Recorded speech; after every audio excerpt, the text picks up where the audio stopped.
Hello friends, welcome back to our channel. As requested by some students of the class 7, today we are going to discuss the chapter Life in the Desert. तो ये जो chapter है उसमें सबसे पहले ये discuss किया गया है कि डेजर्ट्स होते क्या है। डेजर्ट्स हम कौन से एरियाज को कहेंगे, क्या होगा वहां। तो पहले हमें ये समझना है कि डेजर्ट्स होते क्या है। डेजर्ट्स वो एरियाज होते हैं जहां एक्सट्रीम टेम्परेचर होता है। एक्सट्रीम टेम्परेचर फर्स्ट चीज जो हम लोगों को याद रखनी है डेजर्ट्स के बारे में, that is temperature will be extreme. Extreme temperature यहाँ हम ना तो हॉट की बात कर रहे हैं अभी, ना ही कोल्ड टेम्परेचर की बात करें। We are just saying that in the deserts temperature will be extreme, बहुत ज्यादा एक्सट्रीम टेम्परेचर होगा। The next thing is receive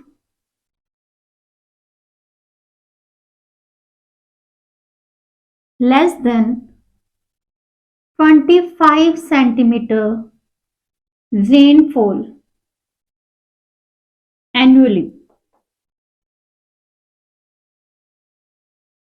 means पूरे साल भर में थ्रू आउट द ईयर वहां जो रेनफॉल होगा वो 25 सेंटीमीटर से ज्यादा नहीं होगा। जो through out the year rainfall होगी वो 25 सेंटीमीटर से भी कम होगी, ज्यादा नहीं होती है।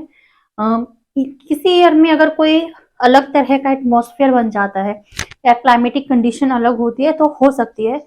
नॉर्मली जहां हम क्लाइमेट की बात करते हैं हम लोग 30 इयर्स का ड्यूरेशन लेकर चलते हैं, तो 30 इयर्स का अगर हम एवरेज लगाए तो वहां 25 सेंटीमीटर से ज्यादा रेनफॉल एक ईयर में नहीं होता है। थर्ड चीज हम देखेंगे स्कैंटिंग वेजिटेशन। अब ये स्कैंटी वेजिटेशन क्या होता है, सबसे पहले तो हमें ये समझना है। स्कैंटी मीन्स बहुत ही कम वेजिटेशन। मान लीजिए एक पौधा यहाँ है, सेकंड यहाँ होगा, थर्ड यहाँ, तो यहाँ जो वेजिटेशन होता है बहुत ही सेकेंडरी होता है, बहुत कम होता है। बड़े पेड़ पौधे जो हमारे बिगर ट्रीज एंड और ये सब नहीं होते हैं यहाँ पर। तो तीन कंडीशंस जो एरिया फुलफिल करता है, extreme temperature, rainfall less than 25 centimetre annually and scanty vegetation, we call that area as a desert area. दूसरी जो एक और अगर हम चीज देखें इन तीन के अलावा, तो डेजर्ट के जो भी एरियाज होंगे वो ड्राई होंगे।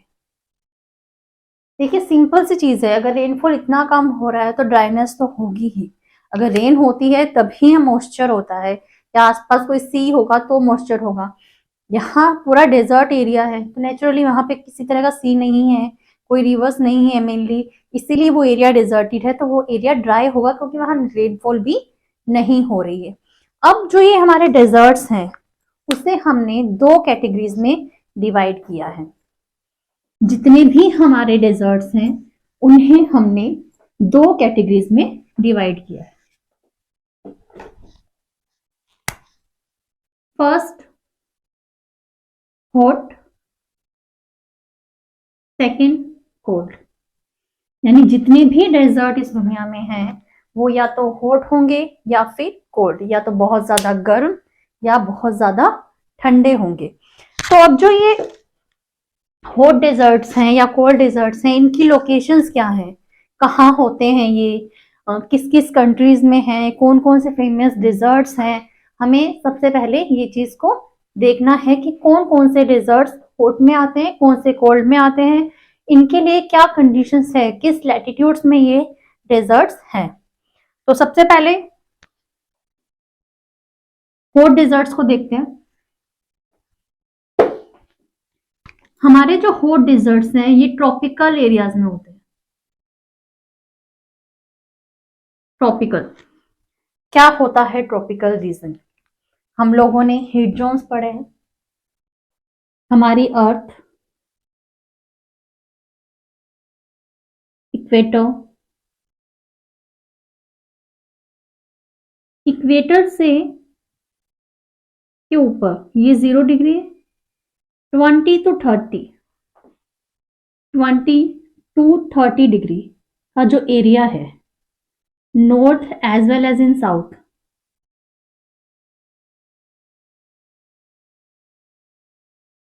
ये दोनों ही ट्रॉपिकल रीजन्स होते हैं और यहीं पे हमारे हॉट डेजर्ट्स हैं वो होते हैं। ट्रॉपिकल रीजन में latitudes 20 degree to 30 degree, north and south both, ये वो रीजन्स हैं जहां पर हॉट डेजर्ट्स होते हैं। अब फेमस हॉट डेजर्ट्स कौन कौन से हैं? तो आप लोगों ने सहारा डेजर्ट का नाम सुना होगा, थार डेजर्ट का नाम सुना होगा। ये सारे जो डेजर्ट्स हैं ये हमारे हॉट डेजर्ट्स का पार्ट है। हॉट डेजर्ट्स मोस्टली जितने भी कॉन्टिनेंट्स हैं उनके वेस्टर्न मार्जिन पर होते हैं, at the western margin of continents. Western margin of continent पर इस वजह से होते हैं क्योंकि हमारी जो विंड्स चलती हैं उसकी वजह से, लेकिन इसमें भी एक्सेप्शंस हैं। एक्सेप्शन है यहाँ पे यूरोप एंड अंटार्कटिका। यूरोप और अंटार्कटिका का जो हमारा कॉन्टिनेंट है उसके वेस्टर्न मार्जिन पर हमारे डेजर्ट्स नहीं है।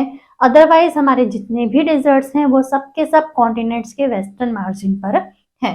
तो हॉट डेजर्ट ट्रॉपिकल रीजन में होते हैं, 20 to 30 degree north and south latitudes में होते हैं, वेस्टर्न मार्जिन पर होते हैं कॉन्टिनेंट्स के। फेमस हैं गोबी डेजर्ट, अरेबियन डेजर्ट, सहारा, थार, इस तरह के कई एग्जाम्पल्स हमें मिल जाते हैं। सेकंड आता है हमारा कोल्ड डेजर्ट।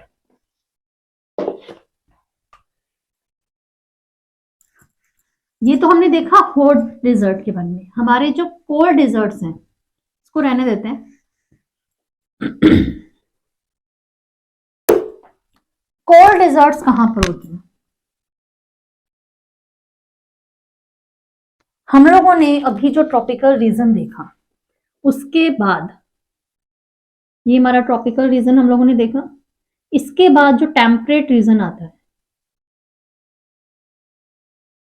ये सब आप लोग हीट जोन्स में ऑलरेडी स्टडी कर चुके हैं।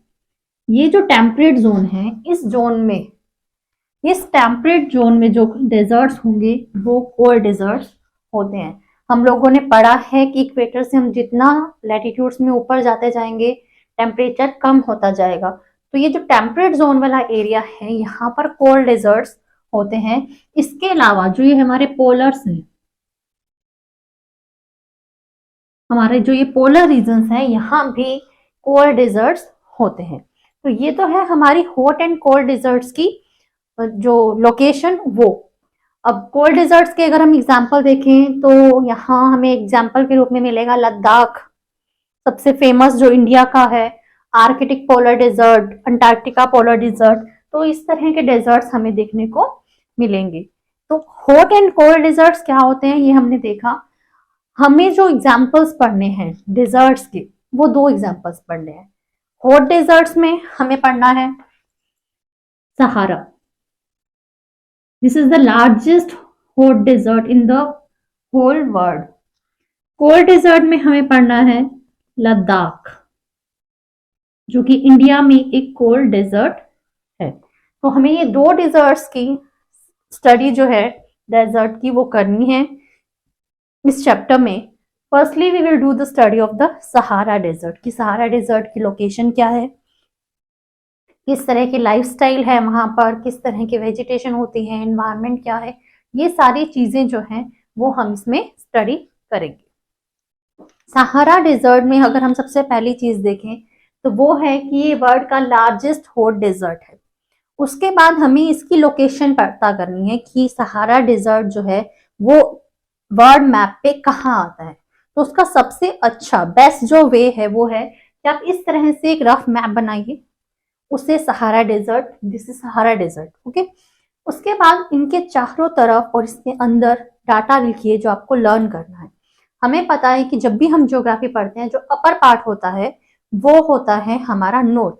तो सहारा जो डेजर्ट है हमारा, उसके नॉर्थ में है Mediterranean Sea, plus and Atlas mountain, south में सवाना ग्रासलैंड, ईस्ट में रेड सी एंड वेस्ट में अटलांटिक ओशन।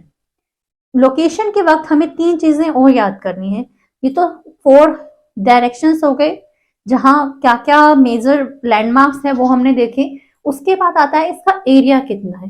तो पूरे सहारा डिजर्ट का जो एरिया है that is 8.5 million square kilometre.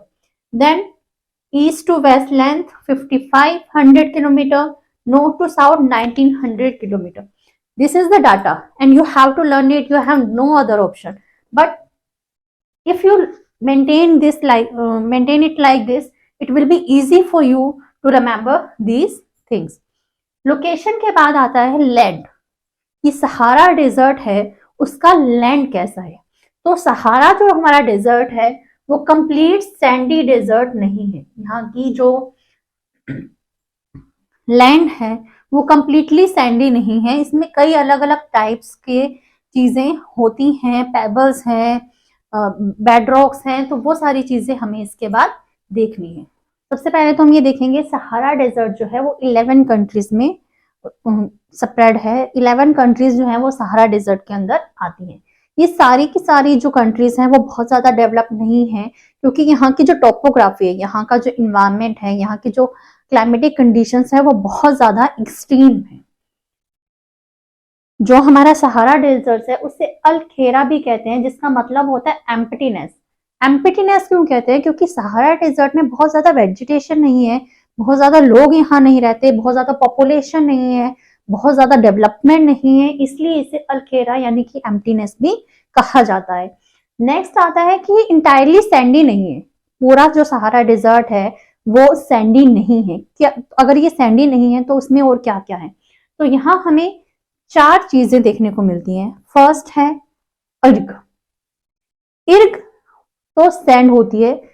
ये सैंड जो आप हम अगर इंडिया में बात करें तो थार या गुजरात का जो हमारा डेजर्ट है वहां होती है। इस तरह से पूरी लहरदार जिसे हम कहते हैं अंडल्टिंग, इस तरह से पूरी सैंडी एरिया होता है। इर्ग जिसे हम कहते हैं वो कंप्लीटली सैंडी एरिया जहां पे पूरा सैंड है। जहां आप चलोगे तो आपके पैरों में सैंड जाएगी, पैर सैंड के अंदर चले जाएंगे, लेग्स जो आपके हैं, उसे हम कहते हैं इर्ग।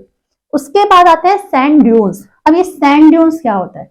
जब हमारी जो विंड है वो सैंड का इरोजन करती है तो मिट्टी के टीले, सैंड ड्यून्स नहीं थे, मिट्टी के टीले, इस तरह से सैंड ड्यून्स बन जाते हैं। मिट्टी, विंड्स आई अपने साथ मिट्टी लाई, जहां विंड्स का प्रेशर कम हुआ वो मिट्टी वहीं रह गई। इस तरह से बार बार जब एक के बाद ऊपर एक जो है सैंड की लेयर बनती जाती है तो टीले टाइप, जो हम लोग राजस्थान में जिसे टीला कहते हैं, रेत का टीला, वो होता है हमारे सैंड ड्यून्स। सहारा जो डेजर्ट है वहां सैंड ड्यून्स की जो हाइट है वो 300 मीटर तक चली जाती है। तो यहाँ, और ये सैंड ड्यून्स ऐसा नहीं है कि हमेशा एक ही जगह पर रहते हैं, ये शिफ्ट होते रहते हैं। तो सहारा डेजर्ट का जो एक लैंड का जो हम स्ट्रक्चर देखें, एक फीचर देखें, वो ये है कि यहाँ पर शिफ्टिंग सैंड ड्यून्स होते हैं जिनकी हाइट 300 मीटर्स तक चली जाती है। यहाँ जो सैंड ड्यून्स होते हैं वो शिफ्टिंग सैंड ड्यून्स होते हैं जिनका जो प्लेस है वो एक जगह से दूसरी जगह पर शिफ्ट होता रहता है। उसके बाद जो चीज यहाँ जिस तरह का लैंड है दैट इज रेग, वी कॉल इट रेग। इसमें क्या होता है? पेबल्स यानी छोटे कंकड़। आपने बहुत बारीक रॉक्स देखे होंगे, फाउंटेन्स में हम डालते हैं, उस जो कंकड़ रखते हैं उससे भी छोटे कंकड़ होते हैं, बहुत चुभने, जो अगर आपका पैर उस पर रखा जाएगा तो वो आपको चुभेगा। It's like needle. तो पेबल्स एंड ग्रेबल्स, कंकड़ और बजरी जितनी पतली जो रेत है, एक तो बिल्कुल सैंडी रेत है, कुछ नहीं होता, बिल्कुल प्लेन रेत है। दूसरी तरफ ग्रेवल यानी जिसमें कंकड़ मिक्स है, एक बजरी टाइप जो रेत होती है वो भी यहाँ पर होती है जिसे हम रेग कहते हैं। उसके बाद आता है हमादा जो 4th है। देखिए 1/4 तो और इर्ग है, that is sand, complete sand. Then sand dunes जो रेत के टीले बन गए उसे हमने सैंड ड्यून्स कहा, जो 300 मीटर की हाइट तक चले जाते हैं। देन रेत, जो पेबल्स एंड ग्रेवल्स है यानी कंकड़ और बजरी जैसी जो रेत है वो यहाँ होती है। हमादा, अब ये हमादा क्या है? देखिए पूरे एरिया में सैंड है, पूरा ये एरिया जो है वो सैंडी है। अब बार बार विंड आ रही है, उस सैंड का इरोजन हो रहा है। अब यहाँ जो है वो सैंड बची नहीं, यहाँ इस टाइप में रॉक्स, कंकड़, पत्थर और ये सब बचा है। जब इस तरह के रॉक्स, कंकड़, पत्थर जिनके ऊपर से पूरी जो सैंड है उसकी लेयर हट गई है और वो एक बेड लाइक स्ट्रक्चर में हमें दिखते हैं, बेड रॉक की तरह दिखते हैं, एक ऐसा रॉक जो बेड की तरह यूज किया जा सकता है, ऐसे रॉक के रूप में दिखते हैं, तो उसे हम कहते हैं हमादा। तो ये 4 टाइप्स हैं, erg complete sandy sands, sand dunes यानी रेत के टीले, रेग यानी कि pebbles plus gravels, hamada bed rocks. तो ये 4 तरह के लैंडफॉर्म्स हमें सहारा में दिखाई देते हैं। यहाँ का जो टेम्परेचर है वो एक्सट्रीम होता है, विंटर में फ्रीजिंग। विंटर्स की अगर हम बात करें तो इट विल गो बिलो 0, और अगर हम समर्स की बात करें then it will go above 55 degree Celsius. तो जो हम एक्सट्रीम टेम्परेचर की बात कर रहे हैं कि डेजर्ट्स में टेम्परेचर एक्सट्रीम होता है, तो सेम सहारा डेजर्ट में भी होता है। विंटर्स है तो फ्रीजिंग से भी नीचे चला जाएगा, फ्रीजिंग इज 0, फ्रीजिंग से नीचे चला जाएगा। और अगर समर्स है तो 55 डिग्री से अबव चला जाएगा। ये मेजर है। इसमें आपको कुछ और चीजें बुक्स में दी होंगी, that is completely data and you have to learn that. इसमें जो समझने वाला, जो अंडरस्टैंडिंग मैटर है, जो कंसेप्चुअल मैटर है, दैट इज दिस ओनली, कि लैंड कैसा है और कौन से लैंड, ये इर्ग, रेग, हमादा, ये क्या होते हैं, व्हाट आर दीज कॉन्सेप्ट्स। इसमें और भी चीजें दी गई हैं, जैसे यहाँ नील रिवर है, जो चीजें हैं ये हमें समझनी है। ये सहारा डेजर्ट की लोकेशन देखी, लैंड देख लिया किस तरह का होता है। क्लाइमेट में हम लोगों ने जो है वो जो क्लाइमेट वाला पार्ट है उसमें हम लोगों ने टेम्परेचर देख लिया कि किस तरह का टेम्परेचर होता है। जब हम आज जो देखा सहारा डेजर्ट में, हमने लैंड देखा, लोकेशन देखी, क्या कहाँ जो सहारा डेजर्ट है उसकी लोकेशन क्या है, लैंड कैसा है ये देखा। क्लाइमेट के बारे में हमने देखा कि उसका टेम्परेचर कैसा है। क्लाइमेट में 2 चीजें आती हैं, टेम्परेचर एंड रेनफॉल। टेम्परेचर हम लोगों ने देख लिया, in winters below freezing means below 0 degree, in summers above 55 degree Celsius. अगर हम यहाँ रेनफॉल की बात करें कि रेनफॉल कब होता है, रेनफॉल होगा वो होगा नॉर्दर्न पार्ट में। सहारा डेजर्ट में जो रेनफॉल है वो नॉर्दर्न पार्ट में विंटर्स में होगा और समर्स में होगा साउदर्न पार्ट में। तो ये मेजर जो चीज है वो है सहारा डेजर्ट का क्लाइमेट। इसके अलावा भी बहुत सारी चीजें हम लोगों को इसमें पढ़नी है, चाहे वो नेचुरल वेजिटेशन है, इकोनॉमी है, पीपल्स लाइफ है, that we will discuss in the next video, and after that we will discuss about the Ladakh means cold desert also. I hope you understand the concept of this chapter, what they are want to tell you, and if you have any doubt regarding this video, feel free to ask in the comment section. Don't take stress, don't be panic, please, with the calm mind just study hard and be confident in your studies. Thank you so much.